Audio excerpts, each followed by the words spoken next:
শুভ সন্ধ্যা বন্ধুরা। সন্ধ্যা তো অনেকক্ষণ হয়েই গেছে। তো এবার সন্ধ্যার পরে এই যে রান্নাঘরে এসেছি, রান্না করব। রান্না বলতে খালি রুটিই করব আর একটু সুজি করব। তো মুড়িটা ছিল, ওই জন্য একটু ঢেলে নিচ্ছি তার আগে, তারপরে আটা মাখবো আর কি। আটা মেখে রেখে এবার পুজোর বাসন টাসনগুলো ধোবো, কাজ করব। যদিও গরমটা কমে গেছে, আজকে আর সন্ধ্যাবেলা ঠিক ভালো লাগছিল না। মাঝে মাঝে তো এরকম হয়। তো একটুখানি ওই জন্য ছেলে পড়ছিল, বসেই ছিলাম। বসে একটু জামা কাপড়গুলো কিছুটা গুছিয়েছি, আর বাকি কাজগুলো সারি না। রান্নাঘরে টুকিটাকি কাজ সন্ধ্যাবেলায় থাকে। বাসন টাসন সকালে যেগুলো ধোয়া থাকে সেগুলো তুলে নেওয়া, বা কিছু মশলাপাতি থাকলে বা কিছু গোছানো বাকি থাকলে এসে করি। সন্ধ্যাবেলা একবার করে চলে যাই, তারপর রাতে আসি। কিন্তু আজকে আর আসি না, ছেলে পড়ছিল, বসেছিলাম। ও পড়লে মাঝে মাঝে বসে থাকি। ও তো একা পড়ে, একটু বসে থাকলে ওরও ভালো লাগে। পড়তে পড়তে হয়তো কিছু কথা বলে, বা একটু বসে বসে দেখি ঠিকঠাক পড়ছে কি, কারণ মা হিসাবে তো ওটা আমারও দায়িত্ব, কর্তব্যের মধ্যে পড়ে। কেন কি আমি যদি ওকে পুরোপুরি ছেড়ে দিই, বয়সের এই সময়টা তো ওরা ঠিক ভুলটা বুঝতে পারে না। তো হয়তো একটুখানি ফোন নিয়ে গেম খেলতে বসে যাবে, বা একটু কিছু দেখবে, অন্যমনস্ক হবে। একটু নিজে বসে থাকলে কি হয়, সেইগুলো করার সুযোগটা পায় না। তাই জন্য মাঝে মাঝে ওর কাছে আবার বসে থাকি। কখনো হয়তো রান্না করতে করতে বা কাজ করতে করতে টুক করে এসে দেখেও যাই মাঝে মাঝে যে ও কী করছে, ঠিকঠাক পড়ছে কি। হ্যাঁ, এবার ওই জন্য বলে মাঝে মাঝে হয়তো উঁকি মেরে দেখলে, কি দেখছো? আমি বলি দেখছি, এই যে তুই কী করছিস, ফাঁকি দিচ্ছিস কি পড়ছিস? হ্যাঁ, কেন এই সময়টাই তো বলুন না, অন্যদিকে চলে যাবার। ও তো আর ভুল ঠিক বুঝতে পারবে না, হয়তো খারাপ পথে পা দিয়ে দিতেই পারে। অতএব আমি হয়তো পুরোপুরি ধরে রাখতে পারবো কি না জানি না, কিন্তু প্রত্যেকটা মানুষকেই তো চেষ্টাটা করতে হবে ঠিক করে সন্তানকে মানুষ করার, বা যাতে সঠিক পথে চলে সেটা করার। সেই জন্যে এইগুলো করতে থাকি।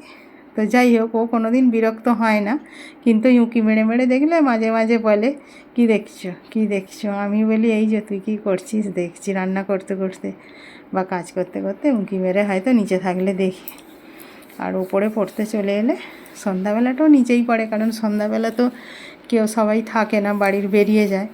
আর রাতের বেলা, দিনের বেলা হলে কি হয়, সব তো ঘরের মধ্যে ঘোরাঘুরি করে, ও পড়লে নিচে খুব অসুবিধা হয়। আর ওর বাবা যেহেতু অনেকটা রাত্রে আসে, তাহলে সন্ধ্যাবেলায় ঘর ফাঁকা, আমি একাই থাকি, ওই জন্য সন্ধ্যাবেলা নিচেতেই পড়ে।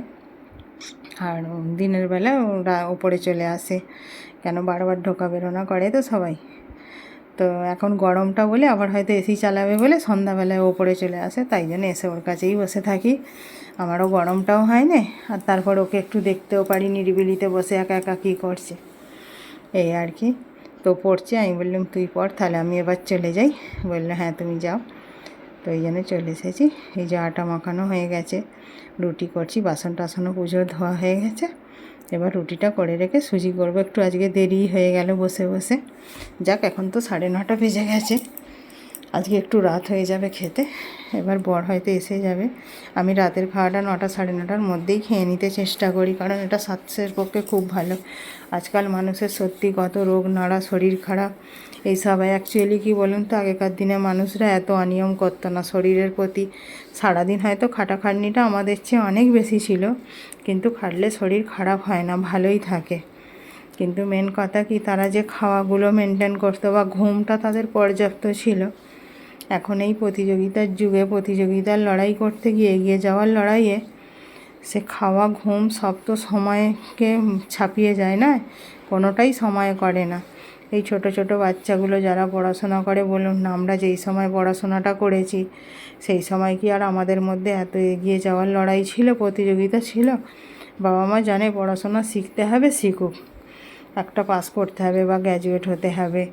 হ্যাঁ, যাদের যেইরকম চিন্তাভাবনা ছিল সেইভাবে, যে একদম ভালো রেজাল্ট করতেই হবে, একটা কিছু করতেই হবে। মেয়েদের বেলা তো সেই বেলাই তখনকার সময় ছিলই না। তখন একটাই কথা মাদের বলতে শুনতাম, যে একটা ভালো ছেলে পাওয়ার জন্য নাকি পড়াশোনাটা করতে হয়, পাসগুলো দিতে হয় একটার পর একটা। আমরা সেটাই শুনে বড় হয়েছি। আর আবার এমনটাও তো হয়েছে অনেক সময়, আমাদের পাশে আমাদের চেয়ে কত কম বয়স ছোট ছোট মেয়েদের, 14-15 বছর মেয়েদের সব বিয়ে দিয়ে দিয়েছে, কারণ মেয়ে ছেলে নাকি বেশি বড় হতে নেই ঘরে, বাপের বাড়িতে। হ্যাঁ, আমরা শুধু অবাক হয়ে শুনতাম, কিন্তু কিছু তো আর করার নেই এই কারণে। তো যাই হোক বড় চলে এসছে, এসে তো বোতল টিফিন রেখে এবার চলে গেল। এবার ও যাবে গা হাত পা ধুতে, আর ততক্ষণে আমার সুজিটাও হয়ে যাবে। হয়ে গেলে এবার খেতে বসে পড়বো, একসাথেই হয়ে যাবে হয়তো আজকে খাওয়াটা। একসাথে খেলে ভালোই লাগে সবাই মিলে। তো যাই হোক, এবার চলে গেছে ও গা ধুতে। এলে ভালো, না হলে আমরা ততক্ষণ বসবো। ওর আবার টুকিটাকি এসে একটু কাজ থাকে, একটু ঠাকুরকে প্রণাম করা, ঠাকুরের কাছে পর্দা দেওয়া। আমি দিয়ে দিতেই পারি পর্দাটা, বাসনটা ধুয়ে, কিন্তু আবার একটু অপছন্দ করে যে এসে তো আমি একটু প্রণাম করব, তুমি পর্দাটা কেন দিয়ে দিয়েছো। ওই জন্য যত রাতই হোক আমি পর্দা দিই না।